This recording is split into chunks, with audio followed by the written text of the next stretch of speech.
It's that time of year for Minecraft Live again, where there's controversy over the mob vote, players calling Mojang lazy, and soon to be drama surrounding whatever new update is announced. But hold up, if we rewind a few years, this time of year was quite different. Minecon. Many of you know it for its capes, Notch pulling this lever, and its many... How many of you have autism? Many... Kappa! Many... And will you be my friend?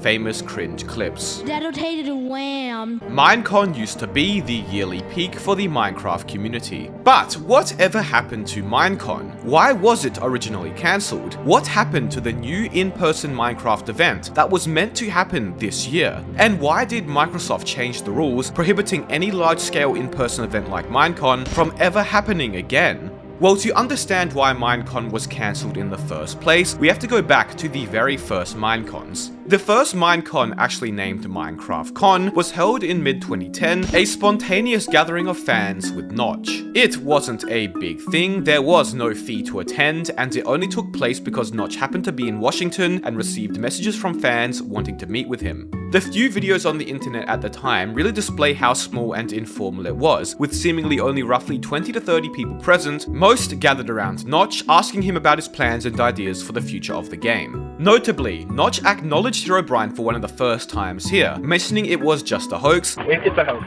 unfortunately. Or is it?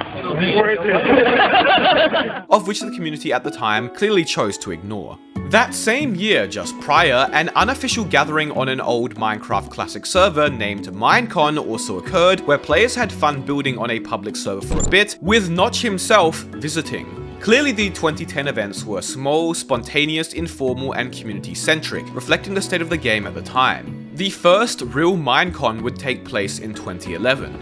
Held in Las Vegas with 5,000 attendees, this Minecon marked the full release of the game, 1.0.0, where this famous moment would be recorded. Besides the game's full release, there were a variety of discussion panels with devs including Notch, members of the community were involved, there were contests, and even deadmau5 DJing a 21 and over special party. It was the first time the greater Minecraft community had gotten together and went down well. Overall, a good sign of the game's engaged, but still relatively small community. 2012 would be much of the same, with a similar number of attendees, this time hosted in Disneyland Paris, the first time the convention would leave America. The scale of the event had grown a bit, with more scripted events and performances, of which went swimmingly. Okay, and here is an epic Captain Sparkle backflip.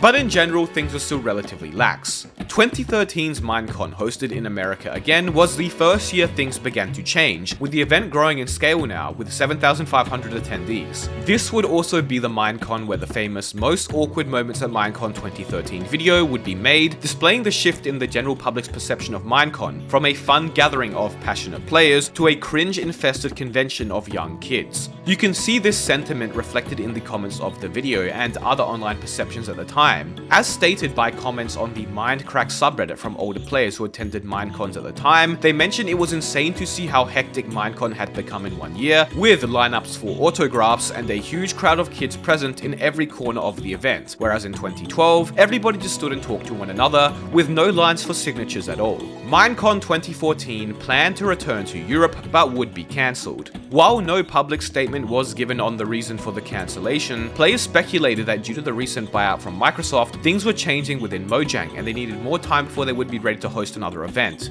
Minecon 2015 would go ahead though, with its most expensive ticket prices yet, but also highest attendance as well at 10,000 attendees, with tickets selling out almost instantly. You can see many players complaining about the tickets being too expensive this year, and of course we had another famous Awkward Moments video, whereby the comments were much the same. It's clear now that the convention had shifted entirely from the small community vibe it once had, now seemingly becoming more of a kids' weekend event.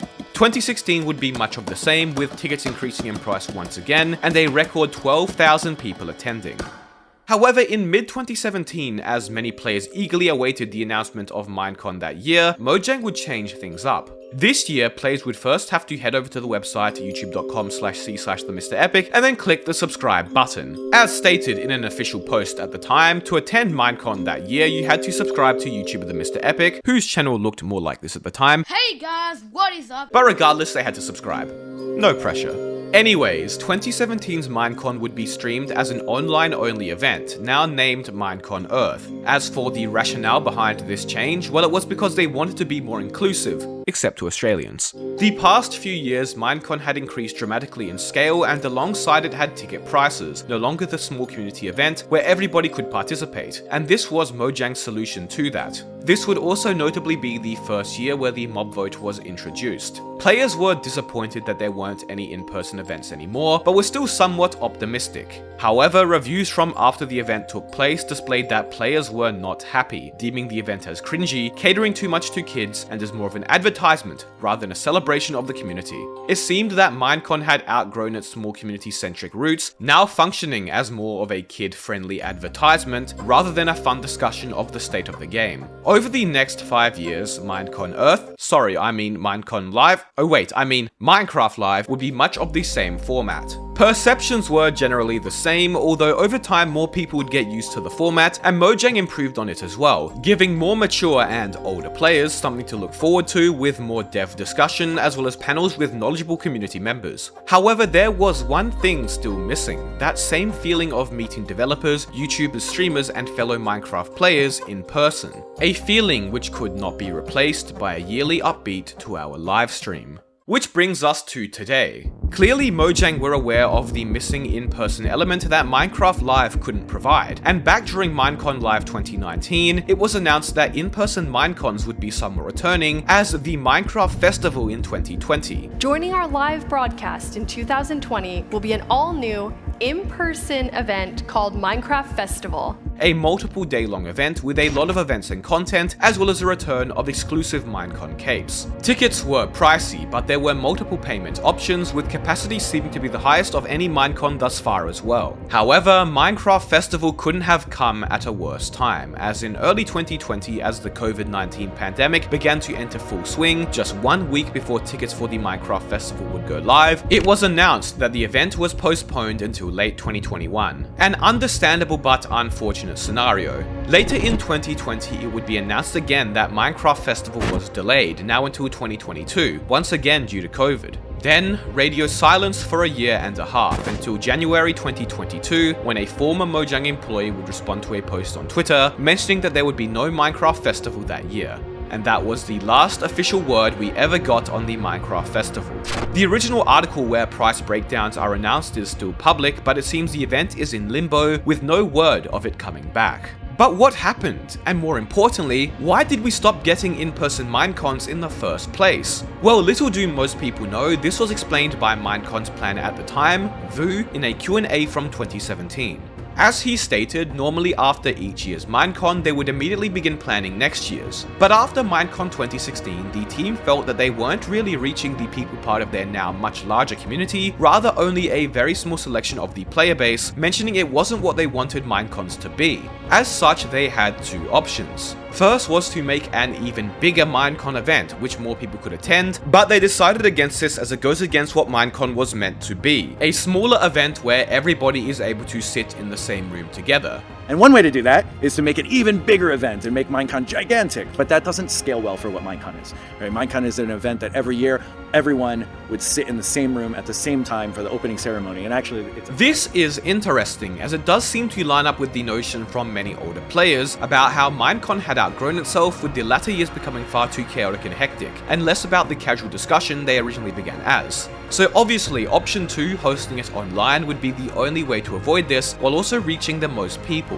However, also in that same live stream, Vu addressed one of the big things that online Minecons couldn't replace, and that was the ability to meet the community's favorite YouTubers, map makers, server operators, streamers, and more in person. And so that's when we came up with the finalization of plans that we've had for years of doing official community events, giving people a place that will be more local, that they can still meet their favorite content creators. Vu mentioned that in addition to the online Minecon, there would also be a variety of smaller in-person community events run in various locations, aiming to replace the now missing in-person interaction, indicating that Minecon Earth wouldn't be a replacement for Minecon, but rather one of many events that would take place over the year. The goal was to expand the reach of Minecon while also keeping that smaller in-person event vibe by working with third parties to run more frequent community events over the year. There was even an official video made around the same time discussing this plan, where Vu mentioned they were officially partnering with Mindfair, Mindvention, and Blockfest, with a link to an official post containing more details, explicitly outlining how players would get to meet their favorite YouTubers and streamers as well as participate in various events once more.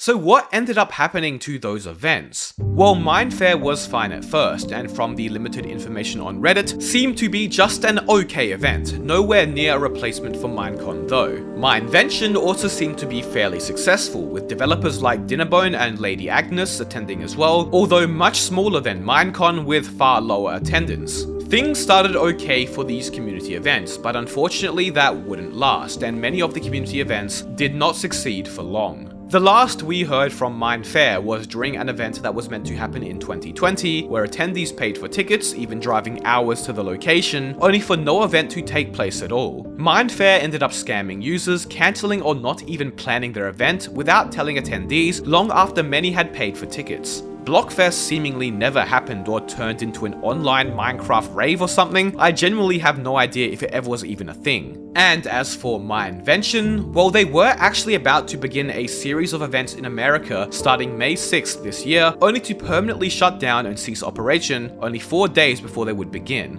And you want to know why? Well, it's due to the recent changes to the commercial usage guidelines, where in-person events related to Minecraft are no longer able to exceed 150 participants, nor accept sponsorships or make a profit, and not able to use Minecraft's brand or assets in their marketing materials. Actual large-scale, community-run events, as Vu originally mentioned and as were planned and meant to be supported by Mojang, simply aren't allowed anymore, as you can't even rent a venue to hold such an event. And that original Minecraft community events article deleted. Earlier this year, around the same time the commercial usage guidelines were updated. Mindvention clearly didn't know in advance of the upcoming guidelines changes, leading to their event being prohibited, and being so kind to refund tickets unlike a certain other event, likely lost a lot of money due to Microsoft turning their back on them, completely opposite to what they promised only a few years prior. What can we make of all this? Well, it seems like Mojang's plan to replace the non-existent in-person element of Minecraft Live ended up being cancelled or changed. The community events they promised to support did not last more than 2 years, if they happened at all, and Mojang didn't seem to expand or try to partner with anybody else either. And now they are outright prohibiting such events from running, effectively killing the part of Minecon that everybody enjoyed the most, the one part they promised to bring back. Minecraft Festival seems to have met a similar fate as well. In a video released October last year by YouTuber Stealth, who managed to get in contact with a Mojang employee on Discord, it was revealed that Minecraft Festival was having organizational issues, with the delays impacting vendors and making planning difficult, ultimately stating that they still want to make a Minecraft Festival happen, but there is no current ETA. Supposedly, there was meant to be an article about this eventually, but now a year later with the recent guidelines changes, it seems even Mojang don't want to run an in-person event anymore. So that's it. The good intentions behind changing Minecon to an online format and supporting third parties in running more frequent community events as to be more inclusive to their much larger player base that outgrew yearly Minecons has now resulted in all in-person events ceasing to exist completely, with Mojang turning their back on them entirely. I hope you enjoyed the video. Be sure to subscribe. Thank you all so much for watching.